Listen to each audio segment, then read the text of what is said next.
All right. Well, hello, everyone. Welcome to the second installment on the 2022 Surveillance, Treatment, and Well Testing Approaches for Safe Groundwater and Private Wells webinar series. Thank you for joining us. My name is Reem Tariq. I am a Senior Project Coordinator at the National Environmental Health um, Association. I'm also serving as the lead administrator for the Private Water Network. It's under the guidance of Rural Community Assistance Program, partnership that the National Environmental Health Association is hosting this 5-part webinar series on private well and groundwater monitoring surveillance methodologies, emerging treatment technologies, and appropriate risk communication strategies on private well testing. This webinar series provides a much needed and easy to access information and training on domestic well water quality and safety at no cost to environmental health specialists. Before we get into the details of the webinar, there's just a few things I wanted to bring up. Since this webinar series focuses on private wells, there is an important resource that NEHA hosts called the Private Water Network. If you're not a member of the network and are curious about learning what it has to offer, then let me share with you that it is a virtual community of public health professionals and safety workers that work with private drinking water systems.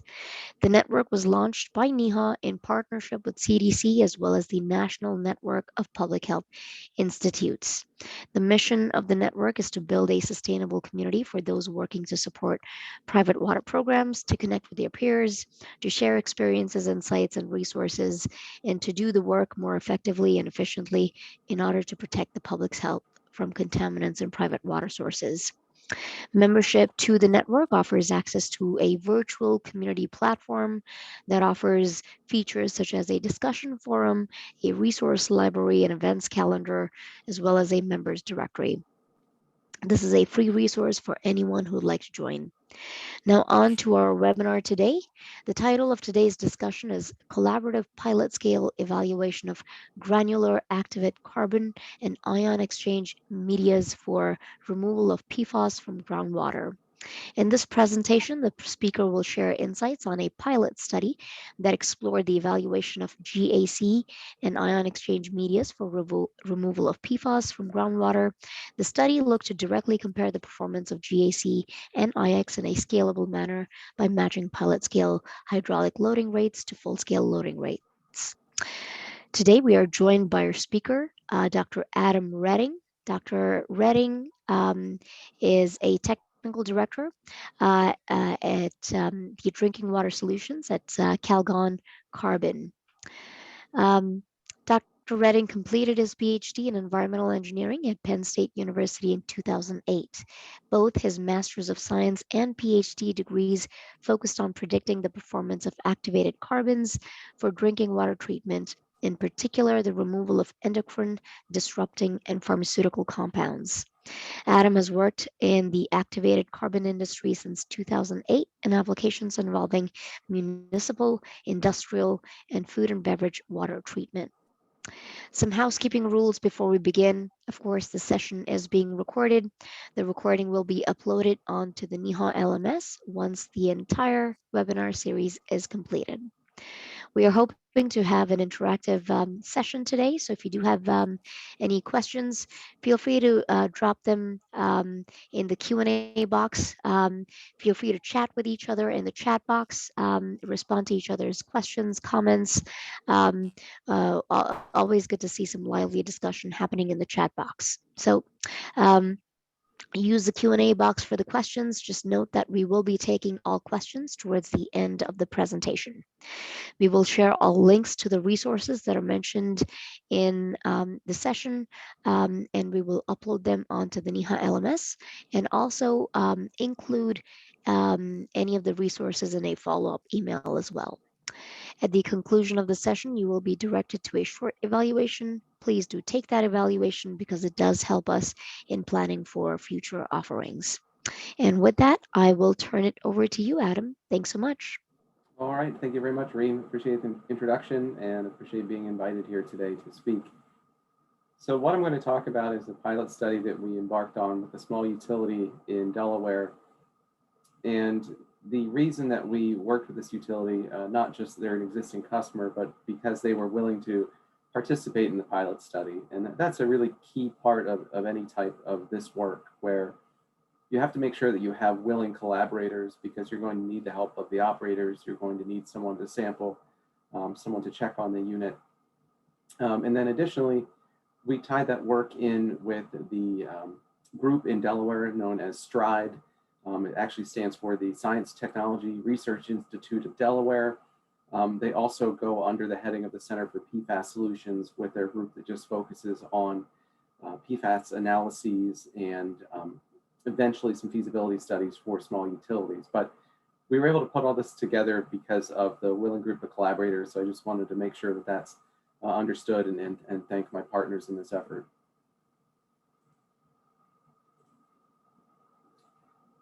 So in this short presentation, I'm going to cover the pilot study goals and talk about the configuration, what's important about that, what should be taken away from how it was arranged, and then talk about what's notable from the results that we've seen.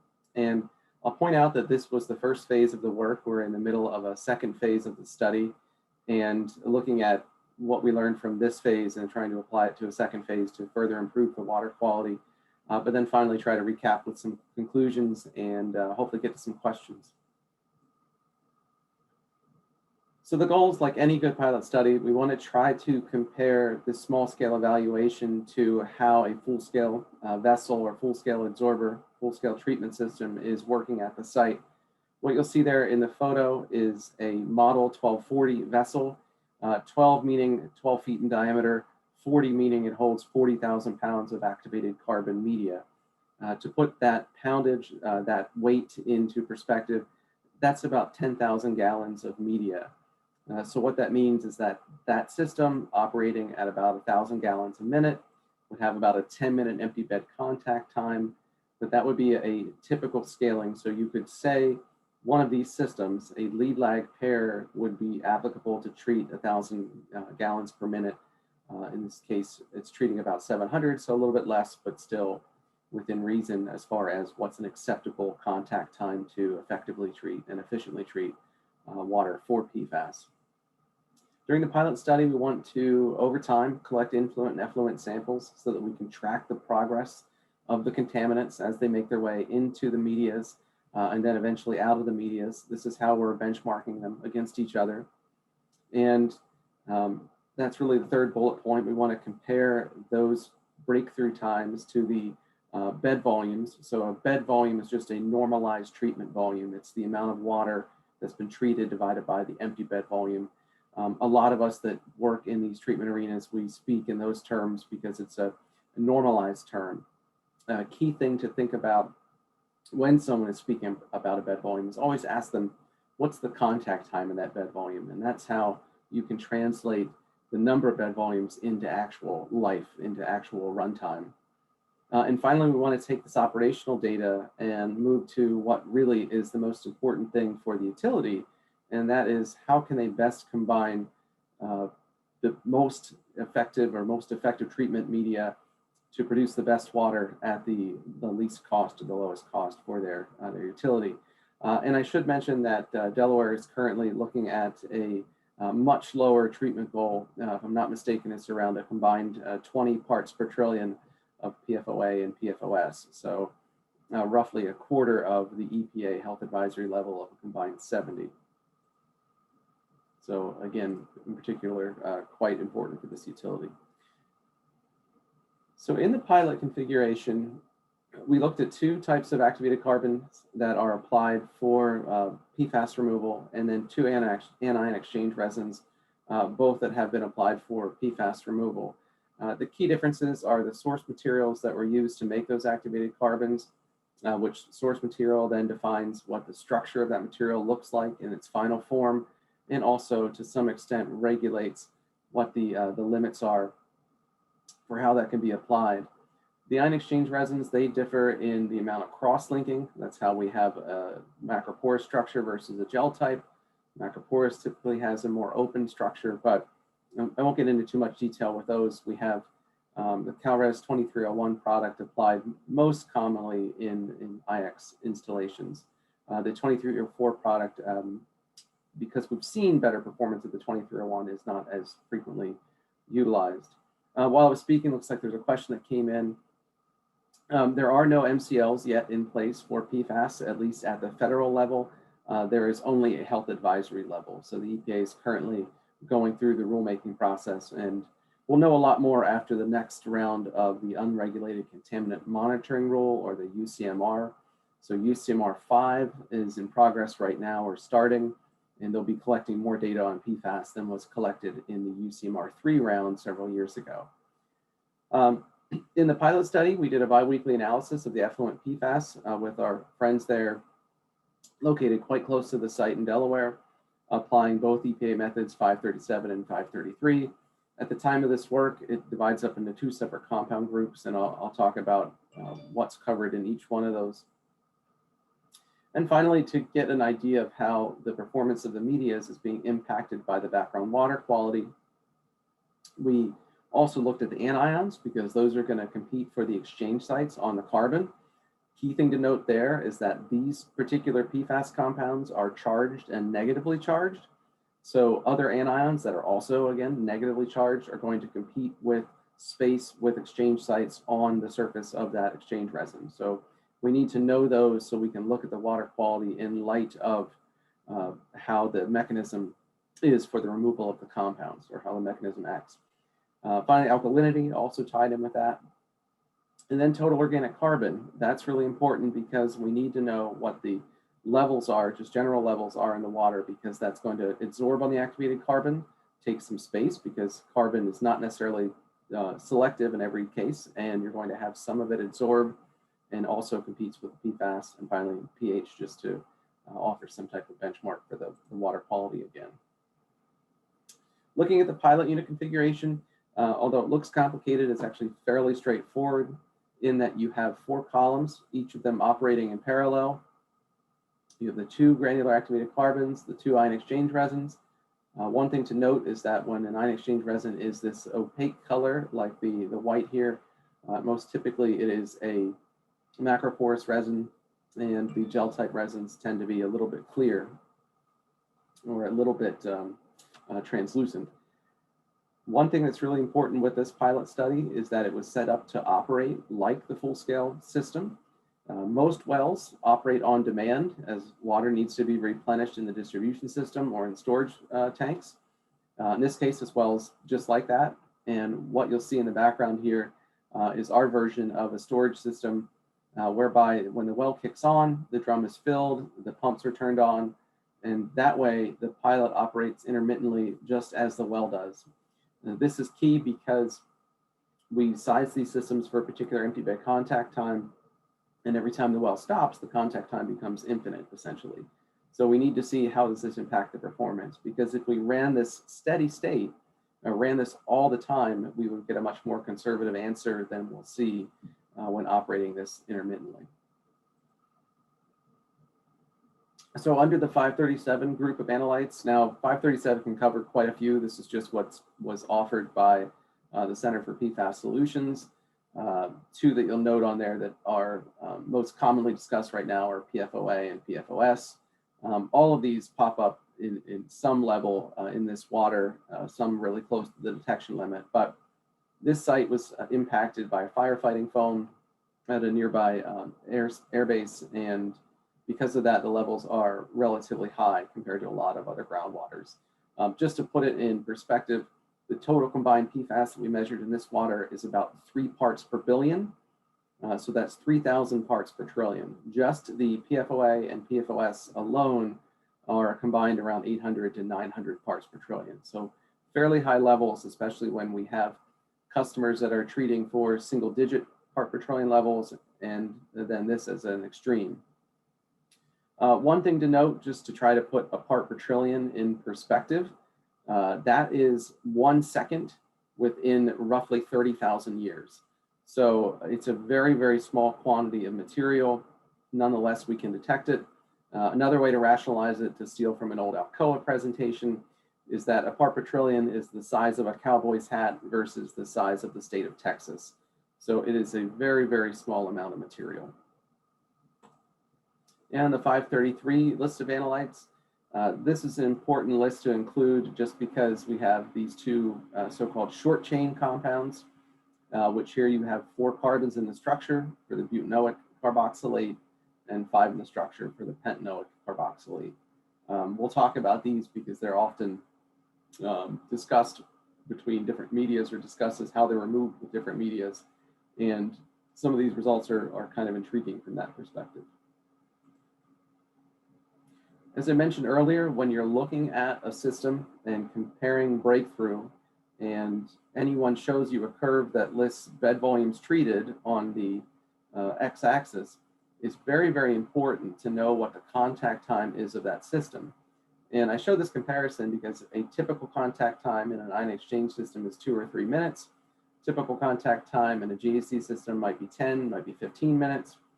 But to understand what this really means to the budget and how the finances are laid out year to year, you have to be able to translate these, to convert these back into actual days.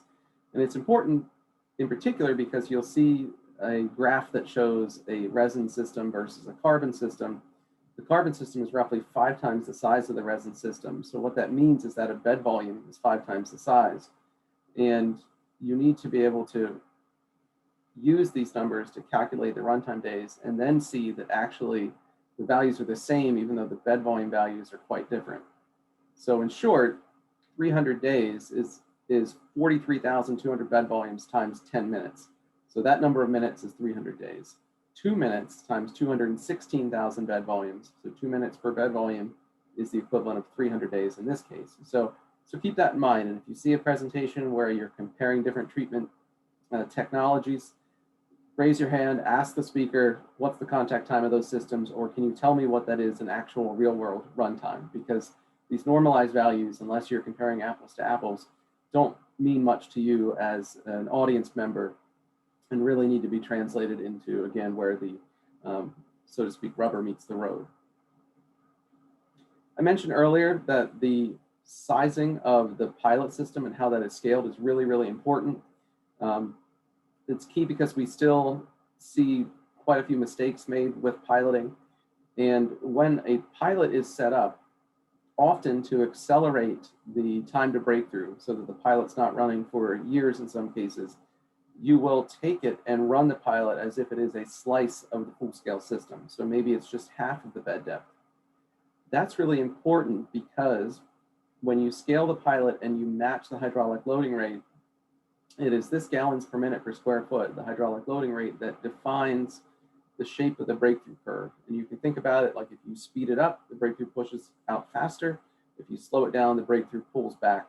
If you want to go back to maybe some of you that sat around in engineering class, it's kind of the difference between, in fact, it's very much the difference between plug flow and a continuously stirred tank reactor. But this figure is really key because it compares in the orange triangles to the green circles, the breakthrough of the full-scale system compared to this small-scale pilot. And what it says is that the pilot is really operating in a way that's representative of the full-scale system. So very, very good, very valuable to the utility because it shows that what we're doing in the pilot, that they can use that data to better assess the full-scale operation. And again, very similar numbers in the hydraulic loading rate, even though there's very large differences in the contact time. And this is because of the system operating intermittently and that large-scale system running relatively slowly compared to what max flow it actually could treat. But key thing there, good similarity between full-scale and pilot-scale operation. Looking at the 2 activated carbons, this wasn't a terribly surprising result. Within the world of carbons applied for PFAS removal, the filter sorb product, the 400 in particular, has been very widely applied for PFAS removal. So we saw a result there that we kind of expected. Subbituminous carbons, you'll see coming into the US market. They're sourced from Australia as a byproduct of titanium production. They can work very well. The difficult thing with them is just quality control because they are a byproduct of the titanium production. So they sell it as activated carbon rather than producing it for activated carbon. If we look at PFBA, a short chain PFAS compound, I mentioned earlier, this is one of the notable results. we're often told, or at least we hear, that ion exchange resins work better for short chain compounds, but it's not necessarily true. They can work really well for a sulfonate because of the higher selectivity for that sulfonate functionality, but for PFBA, perfluorobutane carboxylic acid, that carboxylate functionality is not as strongly picked up on the exchange resin. So in either case, the runtime here is not terribly long, but at least the activated carbon could remove it for a period of time. This is an important figure from the perspective of how these are going to be regulated, because in general, PFBA is very difficult to remove really in any situation. If you look at the residence time in the body, it's relatively short compared to the other PFAS compounds because of its small size. There's some analogies between the adsorption, the ion exchange, and how this is also picked up in your body. But my hope here is that with the lower residence time, the toxicity is much less, and this will never be as tightly regulated as any of the long chain compounds. Again, key because if we're trying to treat for such a small compound, it would be extremely expensive because the current medias don't do a phenomenal job of removing them. Certainly they can remove it, but not for an extended duration that at least would be economical for the utility. If we go one carbon longer in chain length, now we're at the pentanoic carboxylate, PFPEA. The removal improves for both technologies because now we have a less soluble compound, a compound that has more to absorb to both the carbon surface, and there's some absorption mechanism too going on in the ion exchange, and it can be removed. But again, the GAC product is able to remove it better than the ion exchange resin, which is somewhat counter to what we've been told. But the key thing to keep in mind, this compound also would be generally difficult to treat compared to the other compounds in the mix. So keep that in mind, or hopefully that's kept in mind when we move through the regulatory process and look at the cost here. And again, shorter residence time in the body or shorter half-life, so hopefully less toxic. Where carbon and resin really begin to overlap is really at PFHXA. So this is the hexanoic acid. So again, we went butanoic, pentanoic, hexanoic, again, going up in one additional carbon in the chain. And now we're at 6 carbons, the hexanoic, and here's where the two seem to overlap, where now the selectivity of both medias is quite the same. Hexanoic, to my knowledge, is not yet regulated by any state. A comparable compound, the hexane sulfonate, again, different functionality, is regulated, like, for example, under the group of 6 that's covered in Massachusetts. Now, comparing the resins, I mentioned earlier that we have quite a few more installations of the macroporous type 2301 than the gel type 2304. Here is generally why. If you look at the math and the runtime between the initial breakthrough of the gel type versus the macro type, it's almost double the runtime until you have breakthrough on the macro type. One thing that we're experimenting with and we're looking at in the second phase of the pilot is, can the resin actually perform a lot better at longer contact times? So longer contact times means longer contact times means that the hydraulic loading rate is slower. That's really key because what we're seeing in another pilot study in Colorado is that the performance with the macroporous resin increases dramatically if we can give it a slower hydraulic loading rate. And it would seem that there's some, as the chemist would say, some steric hindrances to how these are diffusing into the structure, and that more of the exchange sites are available if we slow down the process. And this has been pretty valuable. The one utility we work with out there has seen much better, much longer run times, I should say, with their full-scale system than they did in the pilot study. But the full scale is running at about a 13-minute contact time. The pilot study ran anywhere between 2 and 3 minutes. So pretty big difference between the two. But again, here we've had better success with the macro than the gels, but there's some other reasons why a customer may prefer one over the other. Like, for example, the macro can be disinfected with a small amount of chlorine, where gels are generally not supposed to touch any type of oxidant.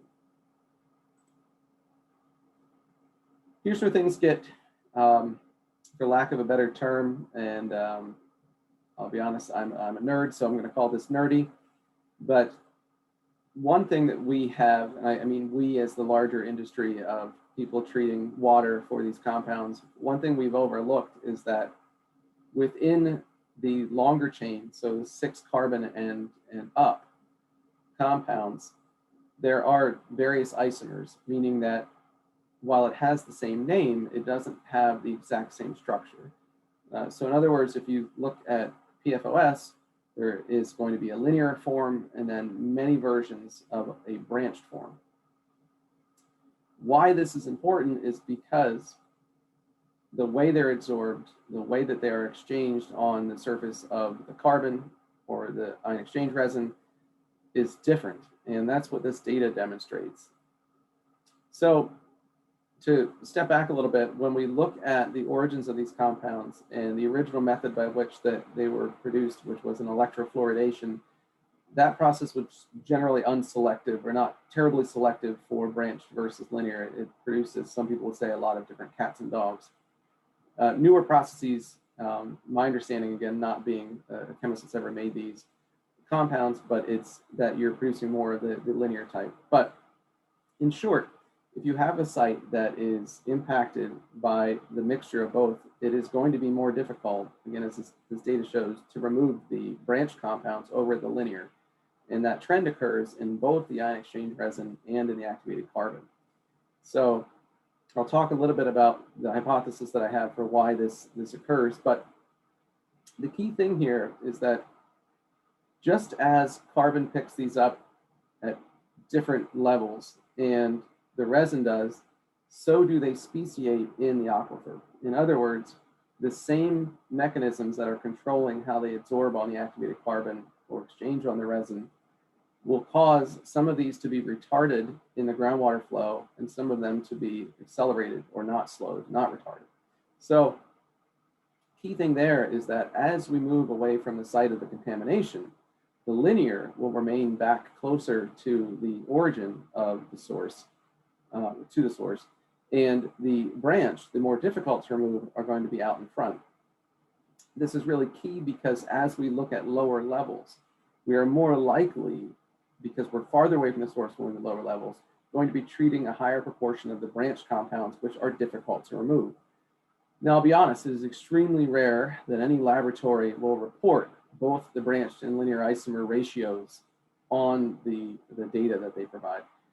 There is, however, no reason that they can't do that other than when they're running the liquid chromatograph, they want to do it in a reasonable amount of time, and they have to slow down the elution to be able to separate these two peaks.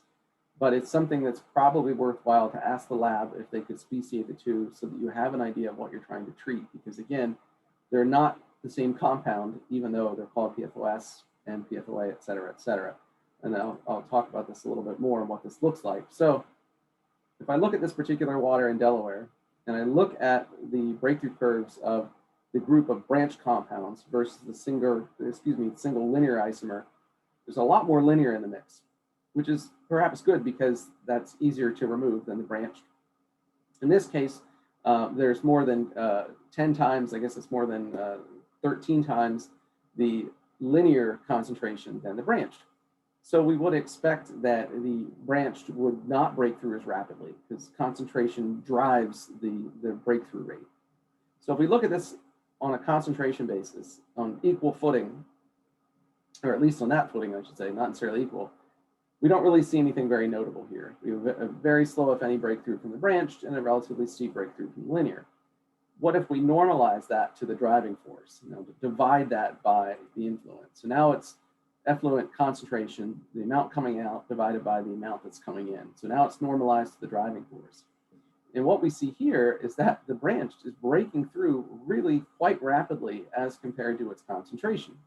So this is why we're seeing these ratios change. In other words, to think about it another way, is I'm sending in 1 part branched, 1 part linear into the columns, but coming out of the back end is now 2 parts linear and 2 parts branched and a half a part linear. So it's dividing up, although I don't think my math is exactly right on that. But anyhow, in short, there is selectivity for the linear over the branched. And it doesn't matter of the carbon type. Now this is comparing the subbituminous carbon. Here we see PFOS, that was PFHXA on the last graph. Effluent concentration, C over C naught normalized. And again, we have the branched driving out much more quickly, relatively quickly, at a concentration that is roughly half of the other species. So really important. And we look at the isomer selectivity. Now it's the same thing occurring. Influent coming in, low ratio of branched to linear, going out, much more branched than linear in the mix. So really, really key. And what this says is that what's governing the removal for both technologies is the same, at least what's causing the difference in selectivity. So let's look at this, and I'll give you one quick example here, and then I'll take time for questions. But if we look at the linear isomer, so this is good. Perhaps I should have had you visualize this first, just so that you can see this and not have to remember back to sitting in chem class or organic chem. If you look at the linear and you just did a stick diagram, this is how it appears. This fluorinated chain, or the backbone, as some would say, and then this carboxylate group, or carboxylic acid, because it's still protonated there. If we look at it as it would be in the water, because these bonds are not straight, you say it could be something like this, depending upon that conformation.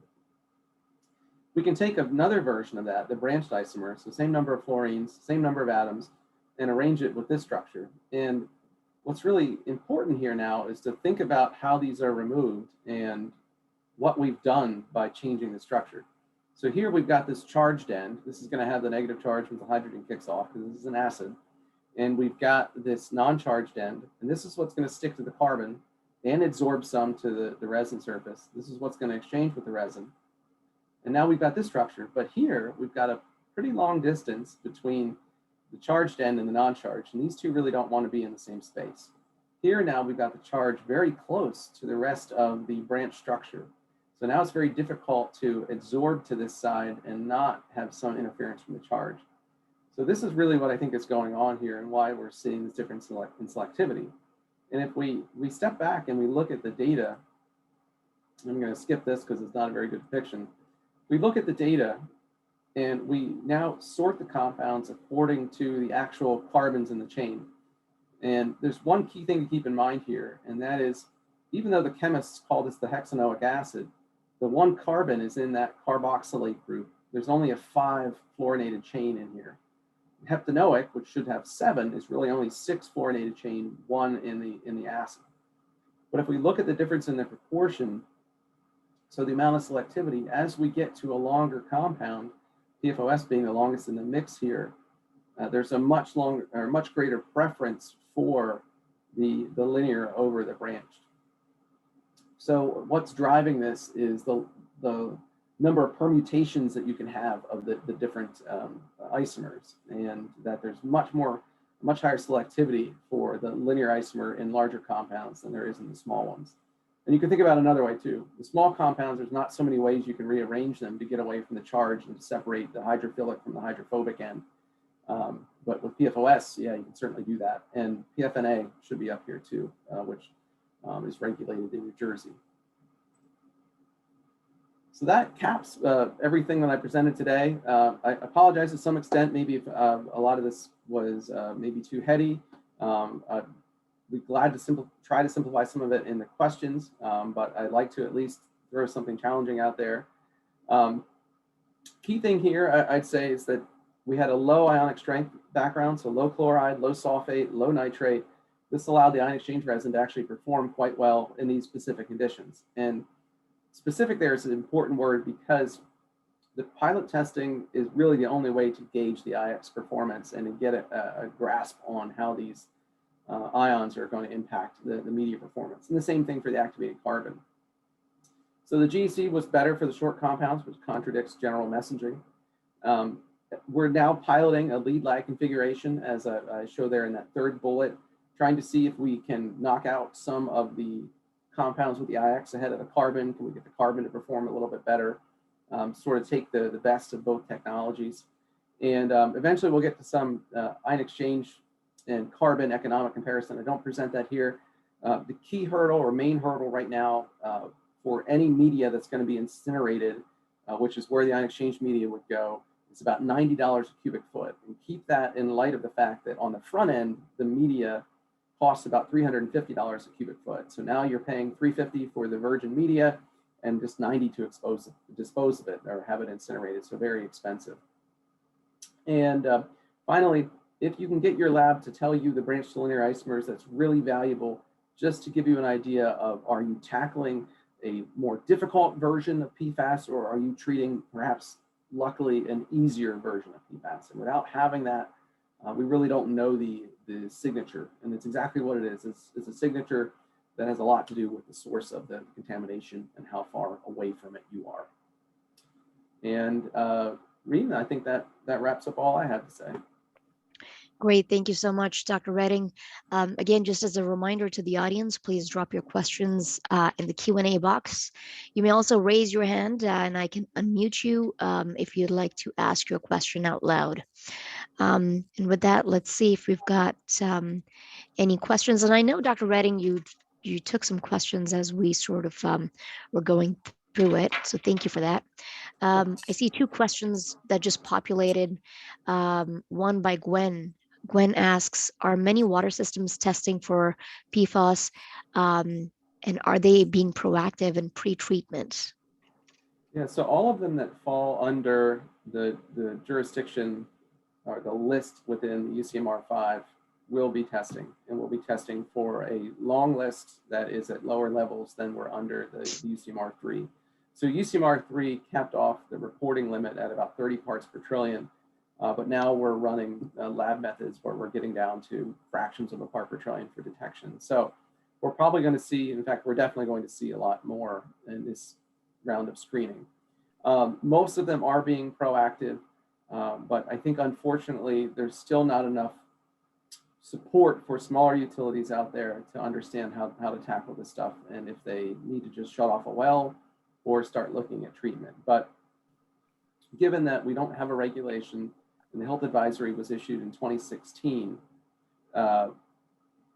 we are swamped trying to install treatment systems for utilities. So I would say yes, they're being very proactive. So the second question here from Elizabeth Shupka, it's a question about desorbing PFAS from the carbon. So we don't believe that we see it desorb. We can see some come out of the vessel, and actually it's a good depiction here. They got these vessels in the background. The thing to keep in mind is that when backwashing starts, the carbon is in the bottom and there's untreated water in the top. So when the backwash process begins, you're now pushing untreated water out of the vessel. And if you sample that, yes, you will detect some PFAS in it. Longer into the backwash cycle, you should not be able to detect anything.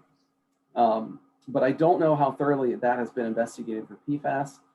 There is some work that Chris Corwin did. He's an engineer with Corona Environmental that he did for his PhD work at University of Colorado Boulder. And in that, he looked at backwashing, looked at desorption of micropollutants, and really saw very little that was coming off of them. But I still think the PFAS needs to be investigated a little bit better. But even if it does come off, if it's going to the sanitary sewer, given that the water untreated before was going there anyhow, it should be looked at as a plus that you're removing most of the PFAS. And even if you did have some come off in backwash, you're still ahead of where you were before the treatment system was installed. Great. It looks like we don't have any other questions. Folks, let's just take this last minute. Just want to give folks an opportunity to put in any last minute questions if there are any. Level. Okay, so it looks like Reem, another question came in from David Woom. I apologize for mispronouncing your last name. What level of accuracy do those lab methods have at the lower concentrations? Oh, that's a great question. More data is always better. I would say that at the lower concentrations, if there's a hit, it's pretty certain that it's there, but I don't know I necessarily would trust the numerical value. And there's also some things to consider, like for example, the 6,2-fluorotellumer sulfonate is so ubiquitous in the environment near this lab in Delaware that they actually had to, at some times, not include it as an analyte because they could not say that it wasn't contamination just from being in that environment. So that's an important thing to consider. Um, Another question here from James Rada. How do you suggest wastewater treatment plants deal with this issue? That is an excellent question because wastewater is going to have a high ionic strength typically, and that would make it very challenging for an ion exchange resin. Also keep in mind that the resin's relatively expensive per volume. So it's like putting an expensive treatment technology in perhaps a budget situation, for lack of a better term there. Looking at activated carbon in the same situation, you have to keep in mind that the total organic carbon content of wastewaters is often high, where high would be, say, above 5 parts per million. So whatever is occurring in that wastewater treatment has to first look at how we knock down the total organic carbon so that the carbon, the activated carbon, can focus on the PFAS. And that's really the challenge. So with wastewater plants, that it's going to have to be a multi-pronged approach where you remove as much of the organic carbon you can that challenges the activated carbon and target PFAS. But it's a difficult situation. So another question there from Gwen: can your typical carbon filters remove PFAS? Yes and no. What we have found, and for example, why we tested these two different types of carbon here, is that it has to be at least a mesoporous type carbon to be able to remove the PFAS, because for whatever reason, it's a steric hindrance issue where they can't get into the structure and be removed within the contact time. What that means is that your typical coconut-based carbon is not going to be able to remove PFAS appreciably. And that's really key because a lot of home water filters, and this ties into the second question here from Mr. Spade, a lot of home water filters will be coconut carbon based. So it's really key to ask whoever's making that filter what type of activated carbon is in there, because there's a large difference in the runtime between a coconut-based carbon and a bituminous-based carbon. And long, I mean where the coconut-based carbon may break through immediately, the PFAS comes out almost immediately, where the coal-based carbon could run for hopefully 3 months, 6 months, maybe as long as a year. But so that's the key thing for a home water filter. End of tap water filters can work. There is an NSF certification that is in place to say, yes, this has been validated to remove PFAS. In my situation, like my parents had PFAS contamination at their home, I installed tanks in the basement with the FilterSort 400 product because you will get more efficient carbon performance at a longer contact time. And the only way to really achieve that is with a larger tank. So to visualize that, it's a tank holding about a cubic foot to 2 cubic feet of media. And something like that should last for several years. The home water treatment filters for NSF standards, it should be NSF standard 42 for home water filters, but there is a specific one for PFAS qualification. I apologize, it's a 3-digit number, but I can't recall off the top of my head. But again, if you can get longer contact time, you're going to get much better performance. And I'm not saying that the tap filters don't work; they certainly do. And Brita pitchers, and I have no tie with Brita, no stock, have been demonstrated to work fine, or that style of pitcher can work fine. But again, it's key to know what type of carbon is in it and to follow the manufacturer's recommendations on the change out frequencies. But again, in my situation, I went with just a larger tank in the basement and just watch. I've got a flow meter on it and a tank, and I'll be able to change that out whenever my parents need it changed again. So. All right. Well, looks like those were all the questions we had. Of course, I want to thank Dr. Redding. Adam, thanks so much for taking the time to present the insights on the study. And I want to thank all the attendees for participating, asking questions. As a reminder, of course, I mentioned earlier, I talked a little bit about the private water network. I am dropping those links in the chat right now. So go ahead and check it out. There is a survey link in there as well. I encourage you to take the survey for the private water network because it'll help us add more features to it, stuff that either potential members or future members or our current members would like to see. And with that, just a quick reminder again that when you X out of this webinar, the survey for this webinar will pop up. So please do take that survey so we can put together relevant content for these types of webinar series. Thanks again for joining us. And thanks so much, Adam. Thank you for your time. Quite welcome. Thank you again. Appreciate it. All right. Take care. Bye-bye. Bye.